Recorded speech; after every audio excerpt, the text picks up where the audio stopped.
हाय, मी कोकणची कन्या सपना। तुम्हा सर्वांचं स्वागत आहे आपल्या यूट्यूब चॅनलमध्ये। आणि इथे मी आज मस्त अशी साडी वेअर केलेली आहे।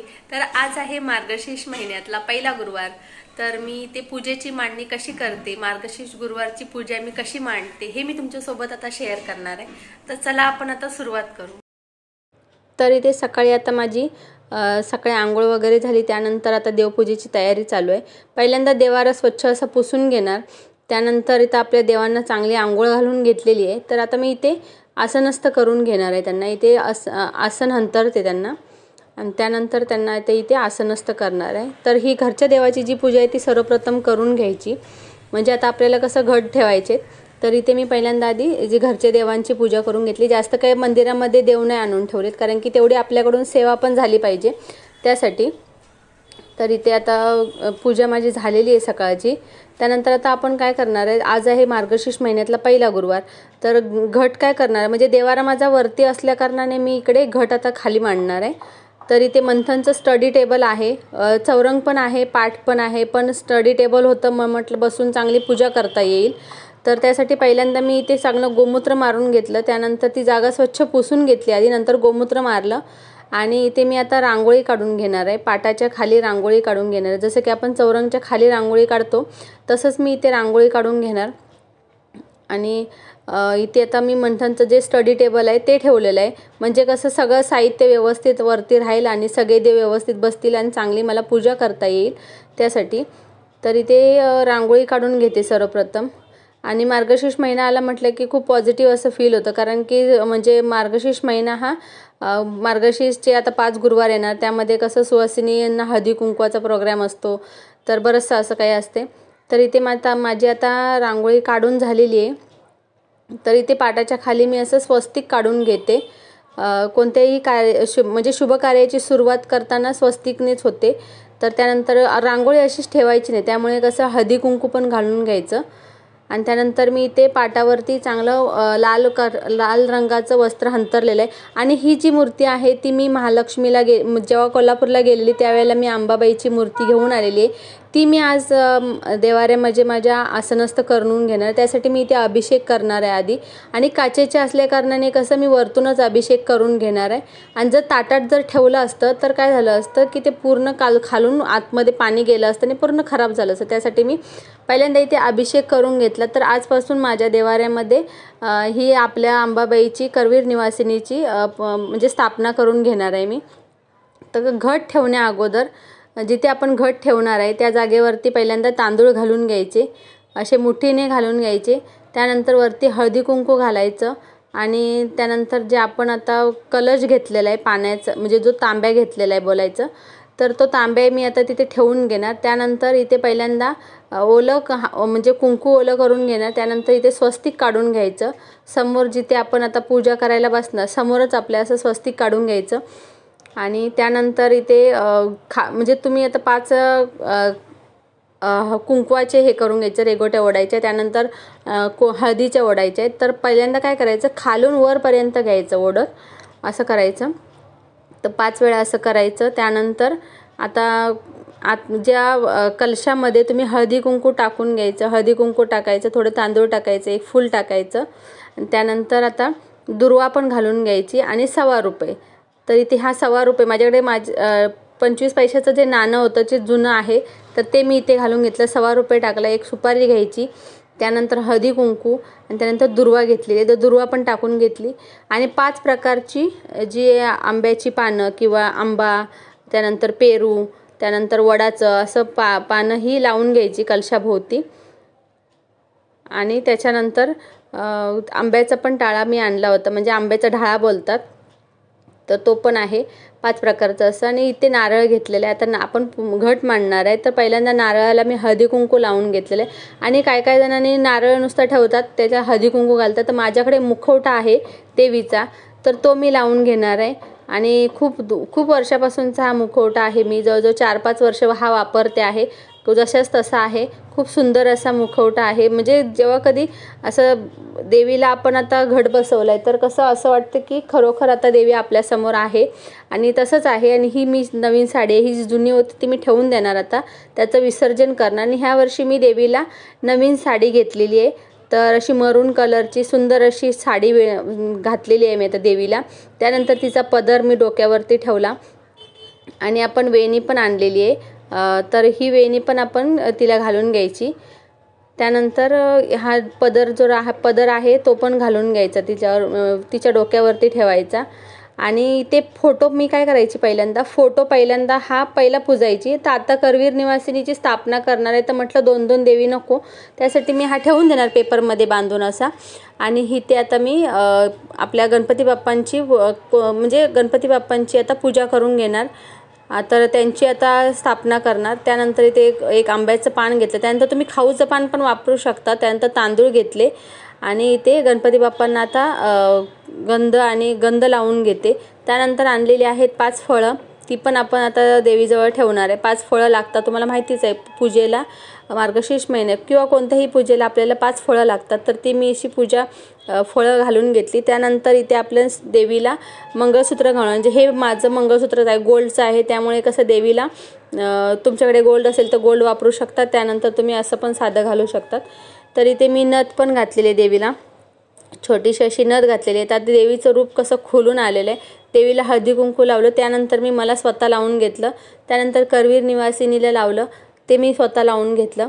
तर अशी ही स्थापना करायची असते आणि मी अशा पद्धतीने ही स्थापना केलेली आहे देवीची. आज आपल्या घरी करवीर निवासिनीची स्थापना पण झालेली आहे आणि आज आहे मार्गशीर्ष महिन्यातला पहिला गुरुवार.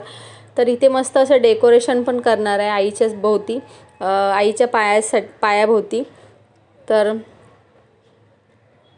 सुंदर असं डेकोरेशन करून घ्यायचं. तुम्ही लाईट पण लावू शकतात किंवा तुम्ही आणि त्यानंतर हे आपल्याला कथा आपण नंतर वाचणार आहे पूजा झाल्यानंतर. तर इथे मी बाजूलाच ठेवून दिलेलं आहे पुस्तक. आणि ते मी आता जे यंत्र आहे ते पण, त्याची पण पूजा करून घेतलेली, श्रीयंत्र, तर त्याची पण मी पूजा करून घेतली. अशी ही पूजेची मांडणी मी अशा पद्धतीने करते आणि तुम्ही कशी करतात ते मला कमेंटमध्ये नक्की सांगा. आणि इथे हा कुंकू पण आहे, ते मी कोल्हापूरवरून घेऊन आले, ते आता वहिनींना द्यायचं. आणि हा जो तुम्हाला अखंड दिवा दिसतोय तो माझ्या छोट्या नंदूबाईंनी मला गिफ्ट केला होता. तर तो मी आज त्याचं उद्घाटन पण करणार आहे. तर खूप सुंदर असं. आणि माझ्याकडे ज्या समया आहेत मोठ्या, त्या पण माझ्या छोट्या नंदेने केल्या होत्या भाऊबीजला गिफ्ट. तर मी विचार केला की आज मी ह्याचं उद्घाटन करते. आणि आता ती इथे हळदी कुंकवाचं ताट पण ठेवलेलं आहे. तर आता इथे मी हे पण घेतलेलं आहे, अमृत म्हणजे पंचामृत बनवलेलं आहे, तर ते पण घेतलं. त्यानंतर त्याच्या खाली दिव्याच्या खाली आपण पान ठेवणार आहे, आंब्याचं पान ठेवलं. तर इथे मस्त अशी माझी देवपूजा झालेली आहे. त्यानंतर हळदीचं लेपन पण झालं. कोणतंही कार्य करताना, चांगलं कार्य करताना हळदीचं लेपन करते मी. तर इथे माझं सुंदर अशी पूजा झालेली आहे, बघू शकतात. आणि खूप प्रसन्न वाटतंय, देवी आपल्या घरी आलेली आहे, देवीचा वास आपल्या घरी दरवळतो आहे. त्यानंतर धूपदीपांचा वास दरवळतो सुंदर असं. आणि आपल्या करवीर निवासिनीची पण स्थापना माझ्या घरी झालेली आहे. तर मस्त अशी पूजा मी करून घेतली. त्यानंतर मी आता आपली जी कथा आहे ती वाचून घेणार. तर नक्कीच तुम्हाला हा व्हिडिओ आवडला असणार आणि तुम्ही कशा पद्धतीने पूजा मांडतात, तर आणि मी मांडलेली पूजा तुम्हाला आवडली असेल तर नक्की मला कमेंटमध्ये सांगा. आणि मला अजून इंस्टाग्रामला फॉलो केलं नसेल तर इंस्टाग्रामला फॉलो करा. तिथे मी नवीन नवीन रील्स टाकत असते, त्यानंतर फोटोज टाकत असते.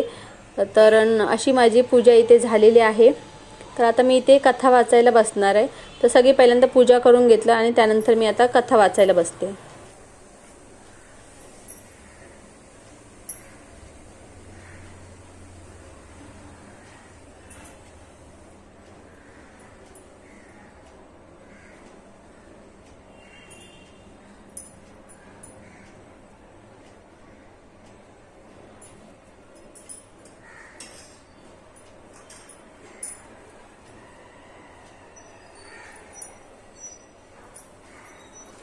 ची कहाणी. श्री गणेशाय नमः. श्री महालक्ष्मी देवे नमः. ओम श्रीं क्लूं ओम धनदेही माम. ओम धनदाय नमस्तुभ्यं. द्वापार युगाची अधिशान सौराष्ट्र देशाची मोहिनी श्री महालक्ष्मी देवी. आटपाट नगर होतं. नगराचा एक राजा होता, त्याचे नाव होते भद्रेश्वर. तो दयाळू, शूर व प्रजादक्ष होता.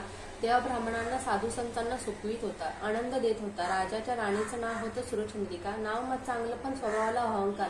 मागे जन्मी ती एका वैष्णवी चालत होती अनवाणी रानातून, तिथे दिसल्या सुहासिनी, त्या करीत होत्या लक्ष्मीचं व्रत. ते तिने पाहिलं, त्यांच्याबरोबर तिनेही व्रत केलं. दुःख विसरली, दारिद्र्य गेलं, परिस्थिती सुधारली, देवीची भक्ती फळाला आली. कालांतरानं ती मरण पावली. पुढे तिचा पुनर्जन्म झाला, स्त्रीचा जन्म पुन्हा मिळाला. पण भाग्य उलटलं. भद्रश्रवा राजाशी तिचा विवाह झाला.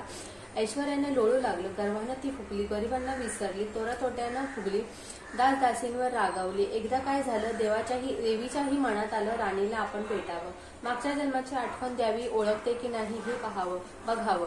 राणी राजवाड्यात सुखाने राहत होती. राजाही तिचं कौतुक करे, तिचे लाड पुरवी. त्या दोघांना पुढे 7 पुत्र आणि 1 कन्या झाली. कन्येचे नाव होतं श्यामबाला. एके दिवशी काय झालं, देवीनं म्हातारीचं रूप घेतलं, फाटकं वस्त्र नेसली, माथी मळवट फासली. ना कमला द्वारकेहून आली ग राणीला भेटायचे. कुठे आहे ग राणी?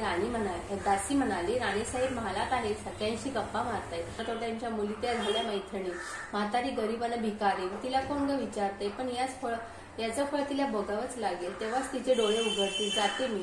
दासी घाबरली. तिने म्हातारीला पाणी दिलं, हात जोडून म्हणाली, ते व्रत मला सांगा, मी ते नेमाने करीन. उठणार नाही, मातणार नाही, घेतला वासा टाकणार नाही, दिलेले शब्द मोडणार नाही.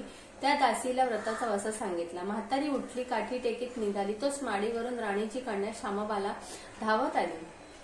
ती कळवळून म्हणाली, आजी रागावू नका, चुकली माझी आई. तिच्या वतीने मी क्षमा मागते. कृपा करा, दिलेला शाप मागे घ्या, पाया पडते तुमच्या. म्हातारीला मुलीची दया आली. म्हातारीनं क्षणभर त्या मुलीकडे पाहिलं आणि लक्ष्मी व्रताचा वसा सांगितला. मुलीचा निरोप घेऊन म्हातारी निघणार, तोच राणी माडीवरून आली. दाराशी येते तो म्हातारी दिसली. राणी ओरडली, ए धेरडे, कशाला गा आलीये? जा इथून, उठ म्हणते ना. जातेस की नाही? दुसरी घरं नाही दिसली तुला?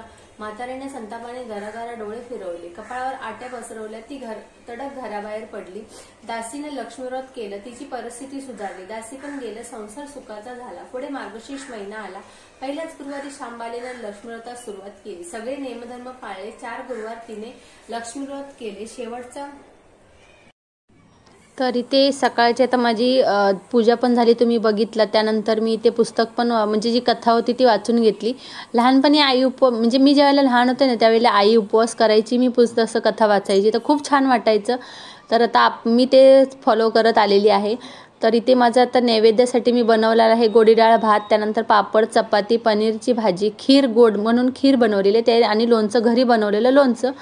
तर हे सगळं मी आता बनवलं. त्यानंतर नैवेद्य झाला. त्यानंतर आम्ही आता जेवायला बसलो. जे फोटो काढलेले आहेत ते मी तुमच्यासोबत आता शेअर करते.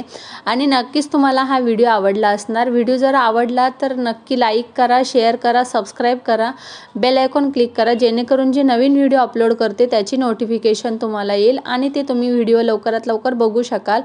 तर धन्यवाद.